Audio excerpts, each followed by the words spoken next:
I am a wife, a mother, a healer, an author of 7 books.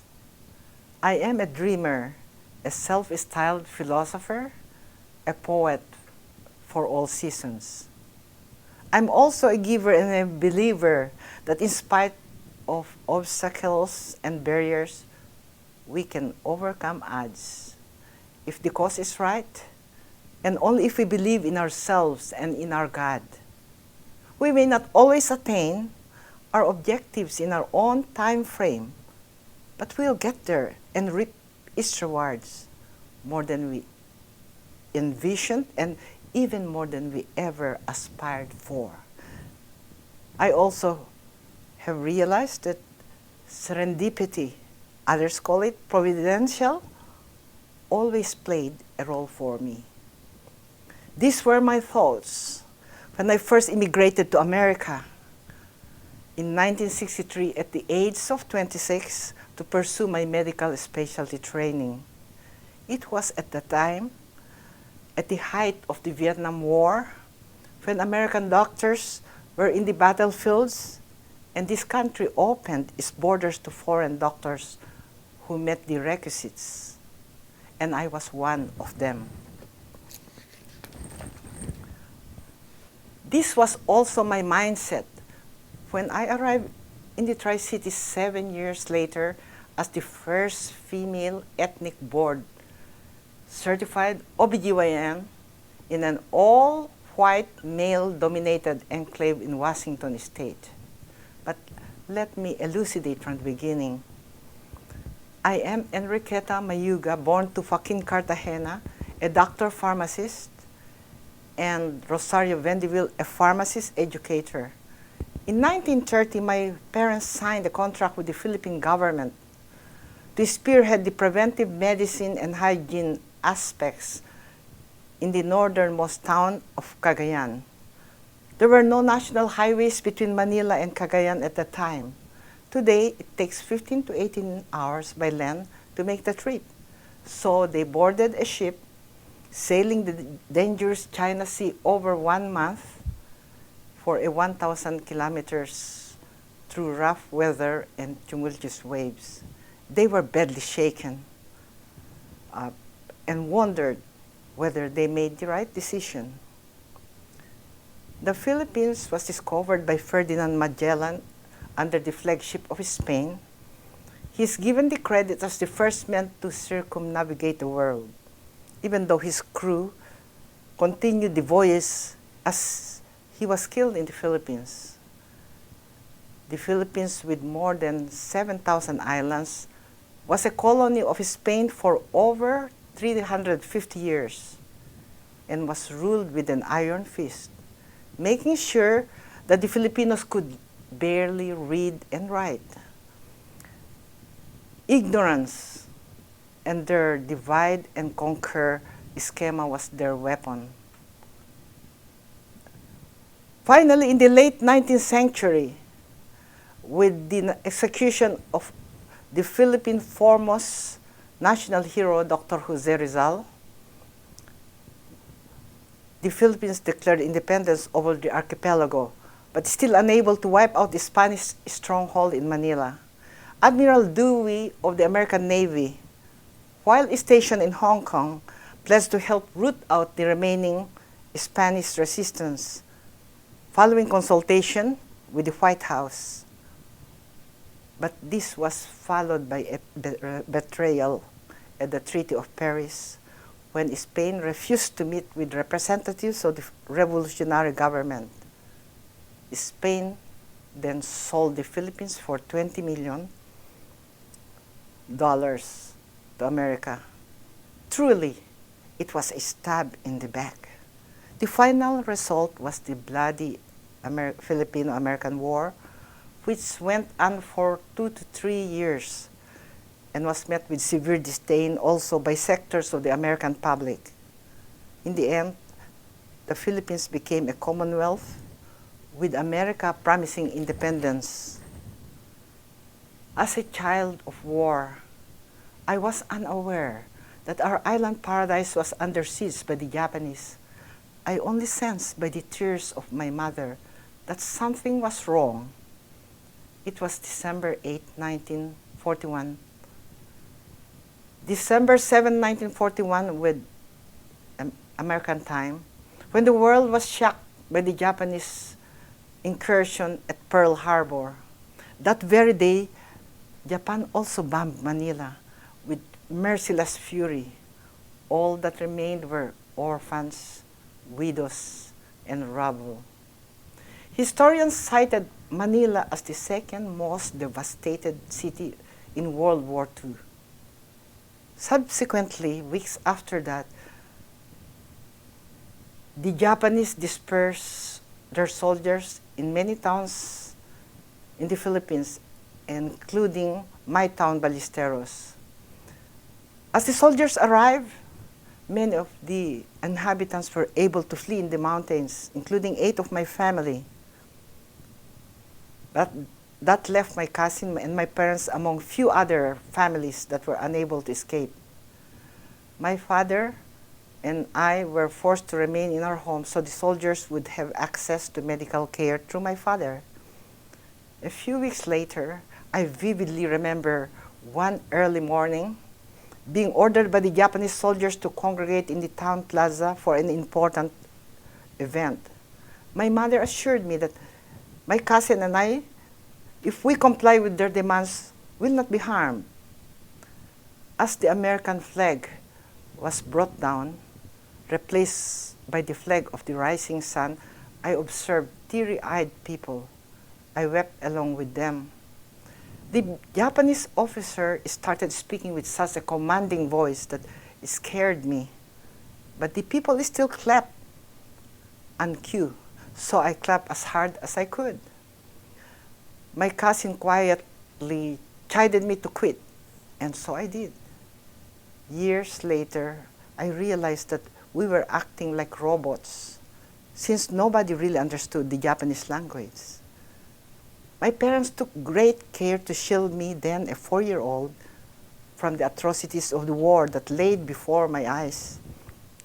I saw people being led for beheadings and waterboarding, or prisoners left standing for hours. But nobody ever commented. They excoriated in the hot summer sun. Our parents probably figured that if we don't know, it won't hurt. At the time, the Japanese promoted the facades that all was normal and there was no need to fear. Only years later, long after the war, was I emotionally impacted. And up to this very day, when I remember these incidents, I would quietly cry. I arrived in America in 1963 with no qualms. So joyous in seeing utopia. By this time, everybody was mesmerized with all the good that was America.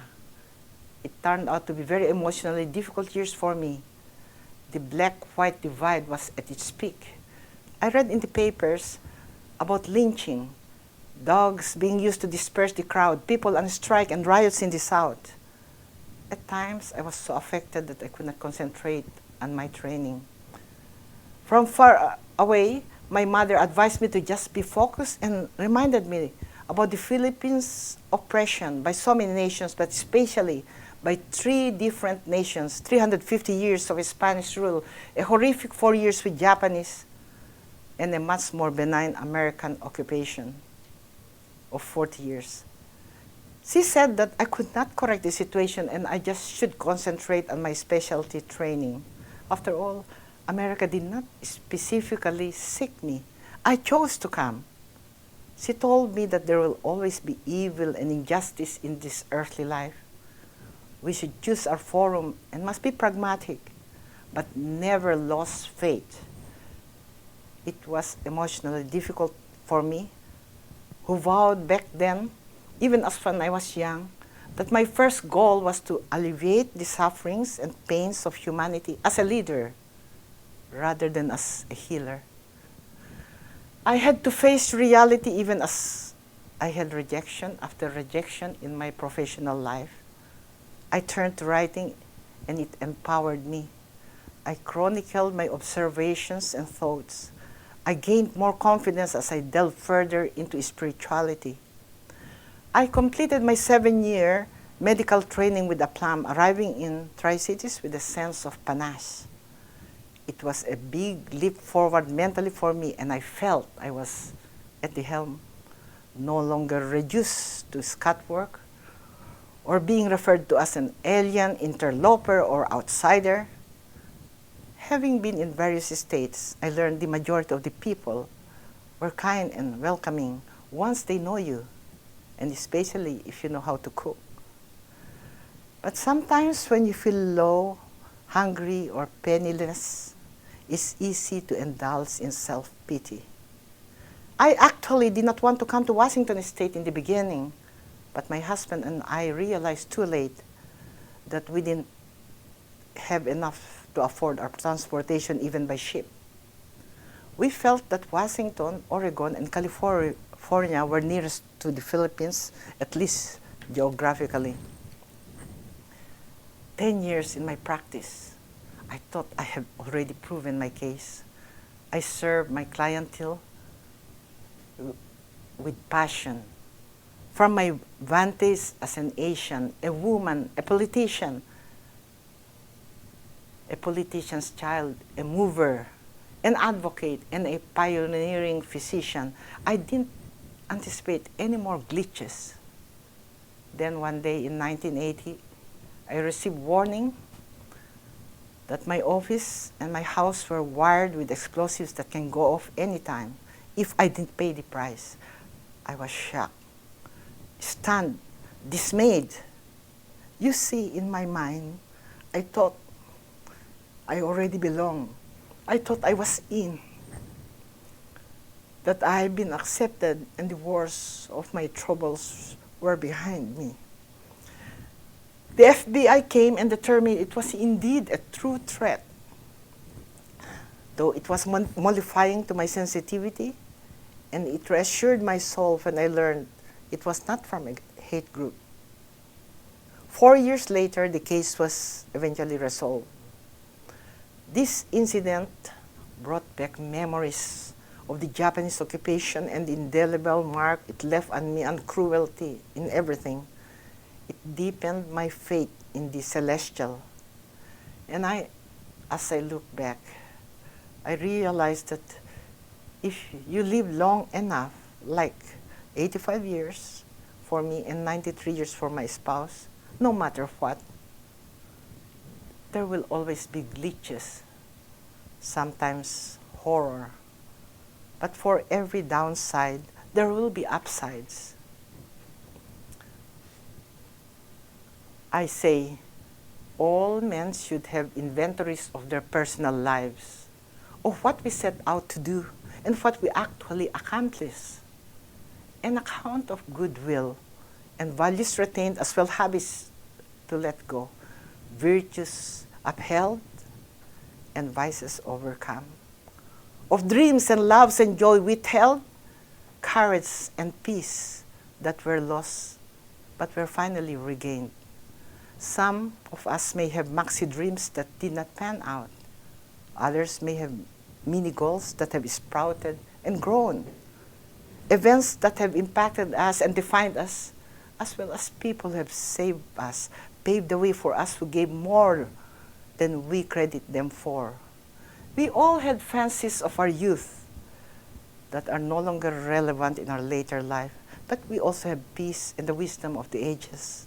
In short, we morph, but as long as we persevere, continue our altruism, nothing should really hurt.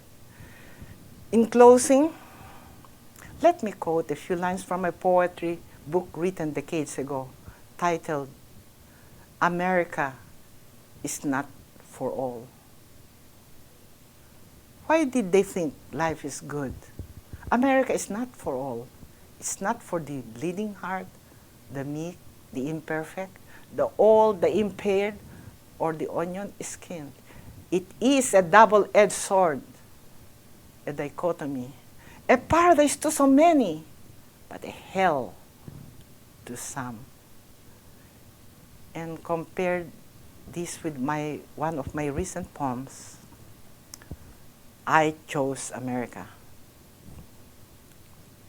In the end, a country is my country when it opens its vistas.